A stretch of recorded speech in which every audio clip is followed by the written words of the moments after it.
Do you want to sound more professional and friendly in English?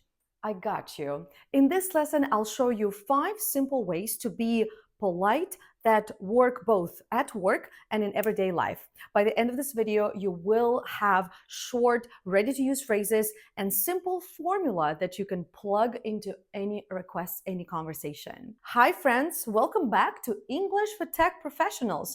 This is a channel where we help you speak English with confidence at work and beyond in life. I am Anna Gandrabura, your English and effective communication coach, and I want to tell you that being polite in English means a lot more than just saying thank you and please. Native speakers often use small, subtle words and tricks to sound more polite that are easy for non-native English speakers to miss. Today, I want to pull back the curtain and reveal 5 easy ways that can make your English sound more polite in a natural, native speaker-like way. I hope you're ready. Let's get the ball rolling. Let's start with softeners. Well, softeners are those tiny words that make your message softer. Some common softeners in English are phrases like a bit, a little, just, I'm afraid, kind of, type of. For example, you can say, we are late, but that can be a little bit too direct and maybe impersonal. So how can you make the same message sound more polite? With the help of softeners, of course. So here's an example. I'm afraid we are a bit late. This helps you sound more polite and also gives your message a little bit more personality because you're showing emotion. I'm afraid we're a little bit late. It really helps if you say these softeners with the correct intonation, of course. Notice the change in the tone when I say this. It's expensive for us. This sounds impersonal. It's flat, it's uninterested. But when I say it's a bit expensive for us, this sounds a lot friendlier, more polite, and even more engaging. So in general, we use softeners right before an adjective or before a verb. Phrases like a bit, a little, and kind of go before adjectives, while just is used before verbs. Here are some more examples. I want you to take a note of the softeners and also the intonation. I'm a bit unsure of this decision. I'm a bit unsure of this decision. This is a little unexpected. This is a little unexpected. I'm kind of lost. I'm kind of lost, but when you say it, it sounds like I'm kind of lost. I just wanted to let you know about the new policy. I just wanted to let you know about the new policy. When you're choosing the right softener, keep the following thing in mind. For example, you can't say, I a little bit need to make sure everything is okay. But you can say, I just need to make sure everything is okay. Why? Because need is a verb and we use just with the verb, not a little bit. We use a little bit with an adjective. Now let's talk about indirect requests. So instead of ordering someone to do something, telling someone you must do this, use an indirect request that gives the person free choice to say yes or no. Some very common indirect phrases that you have probably heard before are, could you? Would you mind? Is it okay if we do something? So here's an example. Would you mind sharing the slides? Easy, right? Or is it okay if we start 5 minutes late? Or could you talk to Bob for me? Now, you see, using indirect requests is the only way you have to ask a question or to ask for something. If you are a native English speaker, you will never ask someone to do something using imperatives, like saying, do this, send me the presentation, answer this email, or something like that. That is why your only choice is to use the phrases that I have just shared with you. Could you share a presentation? Would you mind doing this for me? Or is it okay if we do this? So memorize these 3 phrases and use them every time you want to ask someone to do something for you, regardless if this is a work request or you're talking with friends. This is how native English speakers communicate. So you should do that as well. Number 3 is positive framing. Now, positive framing is a communication technique that learners of all levels can use. It doesn't matter whether you are intermediate, advanced, or even elementary. Positive framing isn't about specific grammar or vocabulary.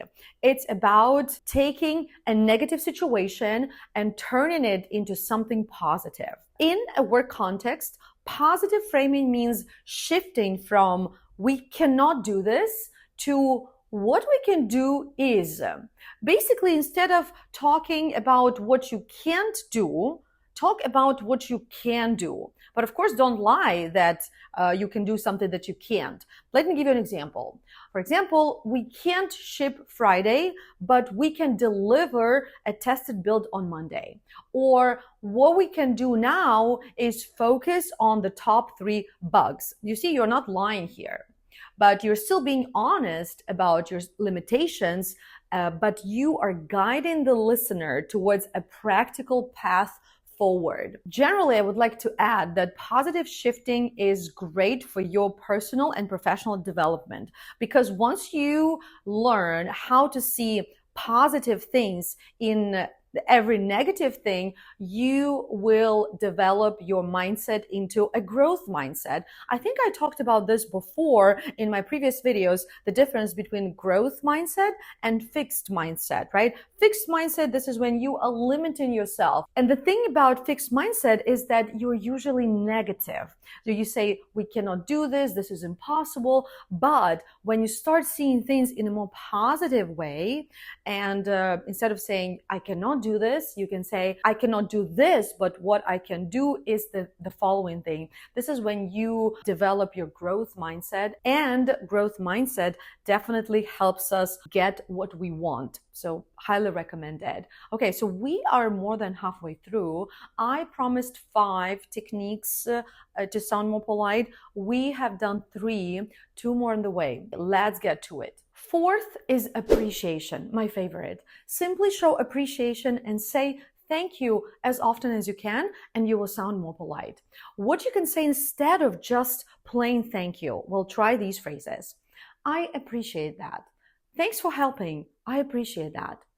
"I'm grateful for." Now, this sounds more emotional and shows genuine appreciation. For example, "Thanks for supporting me during a difficult time. I'm grateful to have colleagues like you by my side." "I will be grateful for something." Now, this phrase is typically used when you ask for a favor. Here's an example. "Please share your opinion with me. I will be grateful for any feedback." Now, let me know in the comments which of these phrases is your favorite, or which phrases are your favorite, and which of these phrases you're going to use next time you want to say thank you. But remember, saying thank you works magic. So say thank you, or "I appreciate you, I appreciate this," as much as you can. And finally, number 5 is showing ownership. Now, owning a decision or owning a process means taking full responsibility for it. When something goes wrong, take responsibility and immediately propose a next step. For example, "That delay is on me. Let me send you an updated timeline." When you say that something is on you, it's like saying something is my fault, but it sounds better and more professional in a work context. Unless you made a really, really huge and catastrophic mistake, say "that's on me" instead of "that's my fault." Now let's recap everything we discussed today. Use softeners, number 1. Number 2, use indirect requests for asks. Number 3, positive thinking. Frame negative situations into a positive light. Number 4, show appreciation. Say thank you all the time. And number 5, own your decisions. Be responsible. So if you need to politely ask someone for something, here is your ultimate polite formula. Softener, indirect request, appreciation. Softener, indirect request, appreciation. For example, "I'm afraid the page isn't working. Could you look into that when you have a moment? Thank you, appreciate you." Or, "We are a little tight on time, tight on time, we don't have enough time or we have little time. Would you mind keeping your update to 2 minutes? Appreciate your understanding. Let me use the same formula and ask you to do something, okay? I'm a little bit concerned whether you like this video or not. So would you mind liking this video? Would you mind giving this video some thumbs up? Let me know in this way that you really like this video. I really appreciate your comments. I really appreciate your follows. Please don't forget to subscribe to this channel if you haven't subscribed yet. If you want to improve your English, you know where you can do it. At English for IT, we have general business and IT English courses. So depending on your goal, let us know what you want to improve. We definitely have a course that will help you do that. Check the description on this video and you will find more information. And I'll see you next time. Till the next time.